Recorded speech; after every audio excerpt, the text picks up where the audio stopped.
ఇంద్రుడు కశ్యప ప్రజాపతి యొక్క కుమారుడు. కశ్యప ప్రజాపతికి అదితి అన్న భార్య ఎందు పుట్టినవాడు ఇంద్రుడు. వాలకిల్యులు బ్రహ్మగారి యొక్క కుమారులు.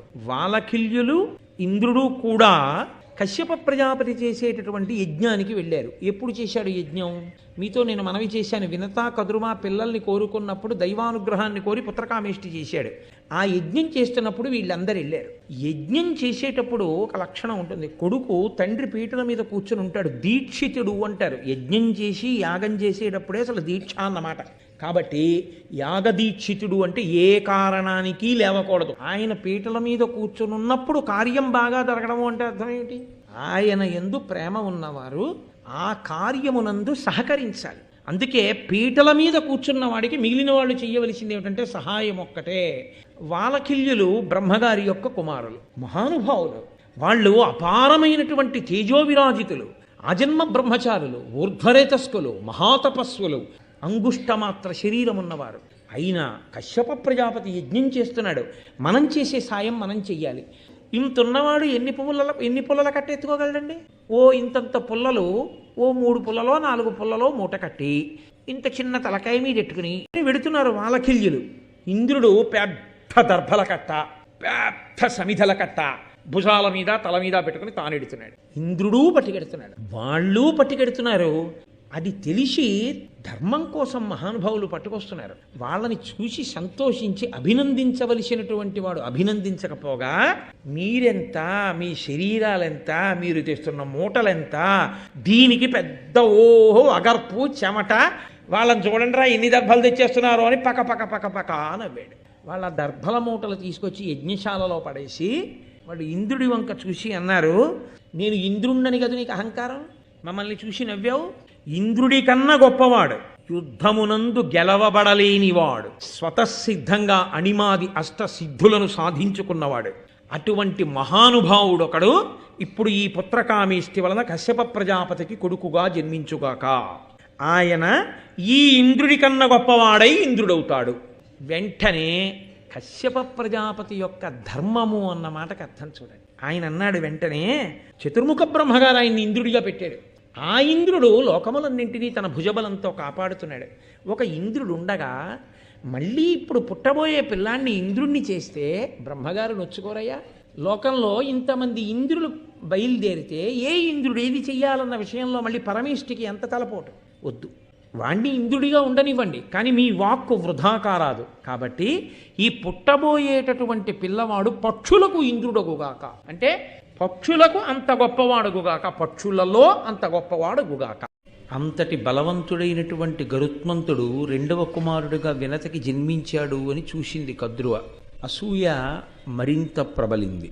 ఏ అసూయ తన కడుపులో ఉందో ఆ అసూయ వినత మించి పెంచి పోషించడం వల్ల తన బిడ్డల మీదకే వెళ్ళి తన బిడ్డలకే శాపవాక్కిచ్చి ఒకానొక రోజున ఆయన మనసు కుందింది. అమ్మ ఎందుకు చేస్తుంది వినతకి ఇలా సేవ, నేనెందుకు చెయ్యాలి ఈ పావులకి సేవ? ఆయన అన్నాడు తల్లి దగ్గరికి వెళ్ళి, అమ్మా ఏమిటమ్మా ఈ ప్రారంధం, నేను పనికి మాలిన పావులన్నింటినీ వీపు మీద ఎక్కించుకొని తిప్పుతున్నానమ్మా వీధులన్నీ. నువ్వు చూస్తే ఆ కద్రువుకి సేవ చేస్తున్నావు, నువ్వు కశ్యప ప్రజాపతి భార్యవి, ఆవిడ కశ్యప ప్రజాపతి భార్య, మరి ఎందుకు మన ఇద్దరం ఇలా ఉంటున్నాం, నాకు కారణం చెప్పమ్మా అన్నాడు. అంటే ఆవిడ కొడుకుతో ఉన్నట్లు చెప్పేసి, నాయనా ఒకానొకప్పుడు పందెం కాశాం, ఓడిపోయాను, ఇదిగో నేను ఇలా దాస్యం చేస్తున్నాను.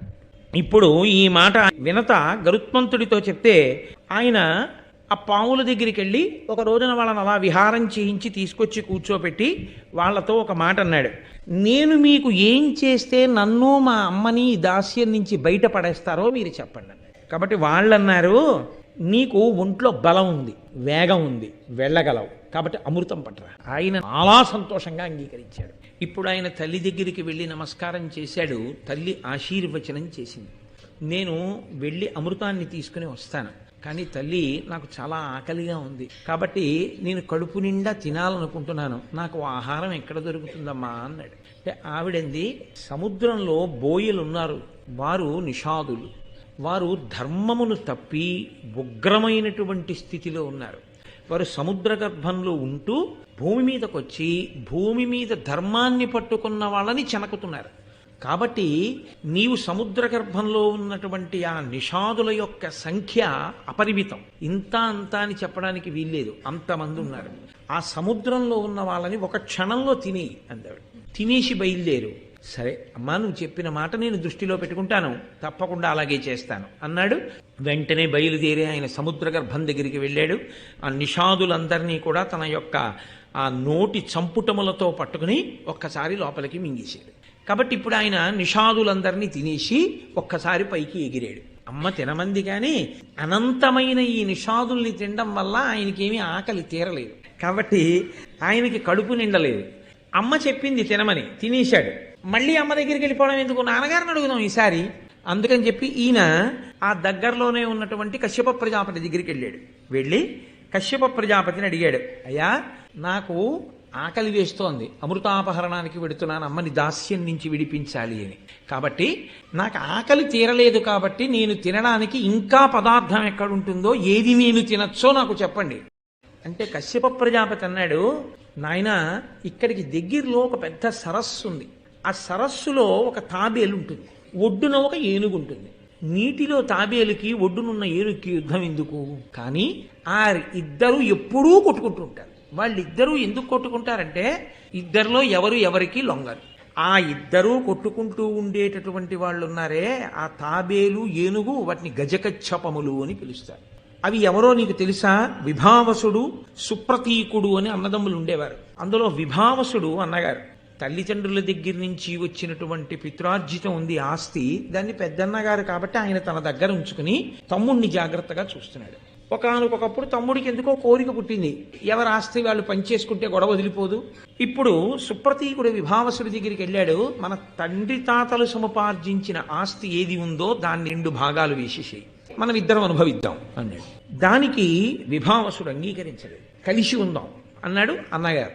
తమ్ముడికి కోపం వచ్చి అన్నయ్యని అధిక్షేపించాడు. అన్నగారికి కోపం వచ్చి, నువ్వు చాలా మదోన్మత్తుడవై మాట్లాడుతున్నావు కాబట్టి నీవు ఏనుగైపోదువుగాక అని శపించాడు. తమ్ముడికి కోపం వచ్చి, నేను పంచిమంటే ఇవ్వలేదు కాబట్టి నువ్వు తాబేలు అయిపోదువుగాక అని ఈయన శపించాడు. ఇద్దరి శాపవాక్కులకి ఇద్దరు గజకచ్చపములయ్యారు. వాటి గొడవ ఎప్పుడో అప్పుడు తీరిపోవాలిగా. అందుకు నేను చేస్తానంటే కొట్టుకుంటున్నాయి, చచ్చిపోవు. కాబట్టి పరిష్కారం లేని ఈ సమస్యకి పరిష్కారం నువ్వు చేసి నువ్వు వెళ్ళి తినే వాళ్ళిద్దరు గొడవ అంటే ఆయన అన్నాడు, చాలా సంతోషం నాన్నగారు, నేను తినేస్తాను. ఇప్పుడు ఆయన వెళ్ళాడు వాటిని తినేయడానికి. అది పెద్ద విషయం ఏం కాదు, ఇంకా గరుత్మంతుడికి తినేస్తాడు. కానీ కశ్యప ప్రజాపతి ఎందుకు చెప్పినట్టు ఈ విషయాన్ని? ఇందులో ఒక విషయం ఒకటి ఉంది అని మీరు గుర్తించవలసి ఉంటుంది. ఎప్పుడైనా కలిసి ఉన్న వాళ్ళు విడిపోవడం అన్న మాట తెచ్చుకోకూడదు.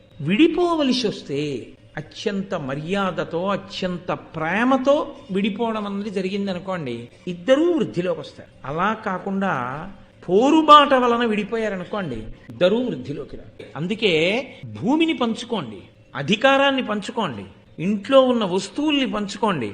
ఏది పంచుకున్నా ప్రేమతో పంచుకుంటే ఇబ్బంది ఉండదు. పోరుతో పంచుకున్నది కలిసి రాదు ఇద్దరికి. పోరు నష్టం, పొందు లాభం. కాబట్టి ఇద్దరిని నువ్వేం చేయాలంటే చెరోకాల్తో పట్టుకుని పైకెత్తి నువ్వు తీసుకెడితే అప్పుడు ఇద్దరికి ప్రాణ సంకటం వచ్చి వాళ్ళిద్దరూ కొట్టుకు చావడం వేరు.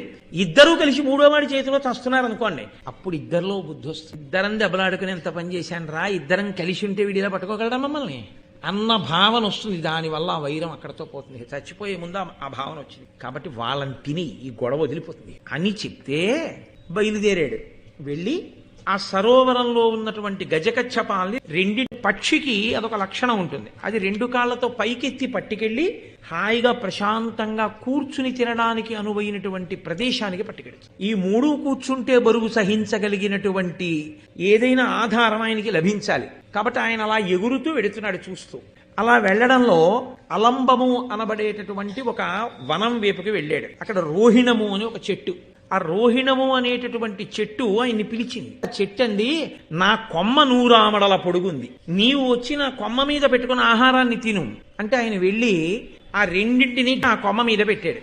పెట్టి ఆయన తినడానికి ఉద్యుక్తుడవుతున్నాడు. ఈయన బరువుకి ఈ 2 ప్రాణుల బలానికి ఆ కొమ్మ పెళ శబ్దంతో విరిగి కింద పడిపోతాం. విరిగిపోతే వచ్చిన నష్టం ఏంది? మళ్ళీ 2 పట్టుకుని ఎగిరిపోవచ్చు. కానీ దానికి వాలకిల్యులు వేలాడుతారు. వారు స్వయంగా బ్రహ్మగారి యొక్క కుమారులు. వాళ్ళు ఆజన్మ బ్రహ్మచారులు. వాళ్ళ శరీరాలు కూడా బొటనవేలు ఎంత ఉంటుందో అంతే ఉంటాయి. కానీ వారికి ఉన్న తపశ్శక్తి చేత వారు నోరు తెరిచో మాట అంటే అయిపోతుందంతే. అలాంటి వాళ్ళు కొన్ని వేల మంది వాలకిల్యులు ఆ కొమ్మనంతటినీ పట్టుకుని ఉన్నారు.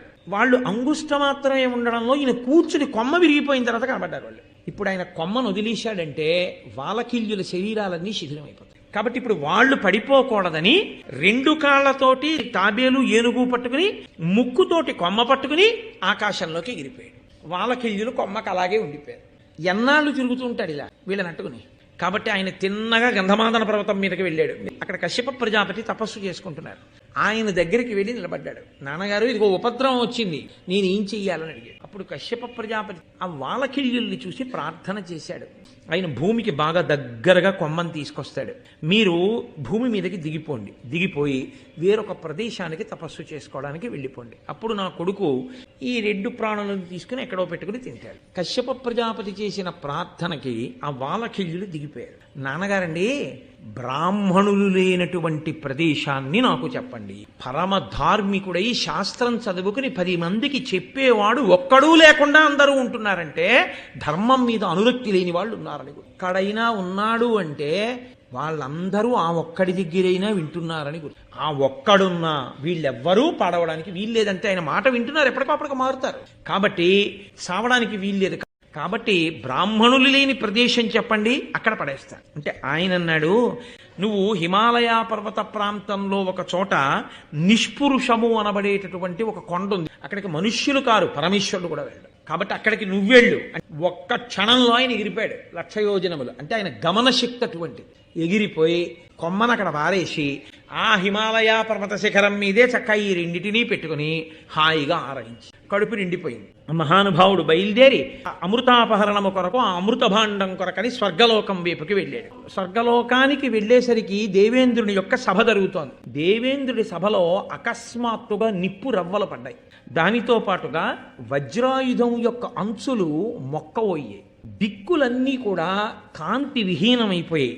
అకస్మాత్తుగా దిక్పాలకుల యొక్క మనస్సుల్లో భయము ఉద్వేగము కలిగి వెంటనే బృహస్పతి వంక చూసి, ఇన్ని దుర్నిమిత్తములు కనపడుతున్నాయి, దుశ్శకునములు కనపడుతున్నాయి, ఎందువల్ల ఇలా కనపడుతున్నాయని అడిగాడు. అంటే బృహస్పతి అన్నారు, నాయనా ఇంద్ర, కశ్యప ప్రజాపతి పుత్రకామేష్టి చేస్తే పుట్టినటువంటి గొప్ప తేజోవంతుడైనటువంటి కుమారుడు, అష్టసిద్ధులున్నటువంటి వాడు. అటువంటి గరుత్మంతుడు ఇదిగో దేవలోకానికి వస్తున్నాడు అమృత భాండం కోసం. ఆయనని నువ్వు గెలవలేవయ్యా ఇంద్రా అని బృహస్పతి చెప్పవలసిన మాట చెప్పారు. కానీ తన కర్తవ్యమోనో మాట ఉంటుంది కదా. కాబట్టి ఇప్పుడు ఆయన ఆ రక్షకుల్ని పిలిచి, మీరందరూ వెళ్ళి అమృత భాండానికి రక్షకులుగా ఉండి గరుత్మంతుడితో యుద్ధం ప్రారంభం చేయండి అంటే, ఈయన లోపలికి వెళ్ళిపోయింది కాదు, ఈయన యుద్ధానికి వచ్చాడు. ఆ వచ్చినటువంటి అమృత భాండాన్ని రక్షణ చేసేటటువంటి వాళ్ళు సామాన్యమైన వాళ్ళు కారు, గొప్ప బాహుపరాక్రమం కలిగినటువంటి వారు. వాళ్ళందరూ కూడా గరుత్మంతుడితో యుద్ధాన్ని ప్రారంభం చేశారు. ఆయనకి వేరే అస్త్రాలు శస్త్రాలు అక్కర్లేదు. ఆయన రెక్కలు, ఆయన ముక్కు ఆ గరుత్మంతుని యొక్క రెక్కల చేత కొట్టబడి ఆయన ఆ ముక్కు చివరి భాగం చేత పొడవబడినటువంటి వారై శరీరం నుంచి రక్తధారలు కారుతుండగా దేవతలందరూ కూడా ఇంద్రుడి చాటుకు వెళ్ళి దాక్కున్నారు. ఇక మిగిలినటువంటి అగ్ని, వరుణుడు, వాయువు, కుబేరుడు, యముడు, మిగిలినటువంటి దేవతలు శరీరమునకు కారుతున్నటువంటి ఆ రక్తధారల చేత వారు దేవలోకాన్ని విడిచిపెట్టి పారిపోయారు. పారిపోయిన తర్వాత ఇప్పుడు ఆయన ఆ అమృత భాండం ఉన్న ప్రదేశం దగ్గరికి వెళ్ళి ఆ 2 పాదములతో ఆ అమృత భాండాన్ని పట్టుకున్నాడు. రెక్కలల్లారుస్తూ దేవలోకం మించి ఒక్కసారి వెళ్ళిపోతున్నాడు అమృత భాండంతో. ఆయన వెళ్ళిపోతున్నప్పుడు శ్రీ మహావిష్ణువు ఎదురొచ్చి ఆయన అన్నారు, ఒక్కడు ఇంతమందిని ఓడించి ఆ అమృత భాండాన్ని గైకొని వెళ్ళిపోతూ దేవాసురులందరూ కూడా తాగాలని కోరుకునేటటువంటి అమృతం తనకి చిక్కిన ఒక్క చుక్క గుటుక్కని ఇలా ముక్కు పెట్టి తాగకుండా, అమృతం మీద లౌల్యమును పొందకుండా మాట ఇచ్చిన ప్రకారం వెళ్ళిపోతున్నటువంటి మహాపురుషుడు శక్తి. దీనికి అబ్బురపడ్డారు శ్రీ మహావిష్ణువు. చాలా సంతోషించానోయ్ గరుత్మంతా, నీకేం కావాలి కోరుకో అంటే, గరుత్మంతుడు అన్నారు ఆయనకి నమస్కారం చేసి, అమృతం తాగితే మృత్యువు రాదు, నన్ను అనుగ్రహించి ఈ అమృతాన్ని తాగకుండానే జరామరణములు లేని వరంతో పాటుగా నీ సన్నిధిని నిలబడగలిగినటువంటి అదృష్టాన్ని కృప చెయ్యి అని అడిగాడు. ఇప్పుడు శ్రీ మహావిష్ణువు అన్నారు, నా ధ్వజముగా నా వాహనముగా 2గా ఉండి నన్ను సేవించగలిగినటువంటి భాగ్యాన్ని నీకు ఇస్తున్నాను.